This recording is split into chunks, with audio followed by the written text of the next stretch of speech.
Welcome to the first video of Cooking with Kelp. I'm presenting two really simple recipes that actually don't even require cooking as a way to get us used to eating seaweed if it's something very new. So this is just a little DIY sushi at home.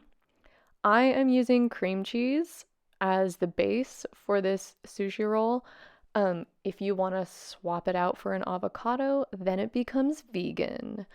Uh, I, of course, live in the Netherlands, and there ain't no ripe avocados here. Now, it is really important that you get like the moisture layer, the base layer, across the whole sheet of nori, or it won't like roll and it'll stay crisp and it'll crack. Which also, you can eat these sheets on their own for a great snack as well.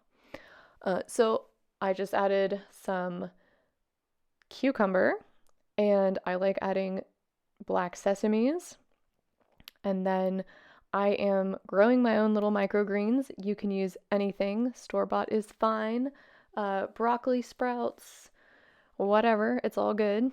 I also like adding a little bit of rice vinegar, which is just for me a fun flavor profile to have in there. And if you have rice, it's actually a lot better because the rice holds it all together.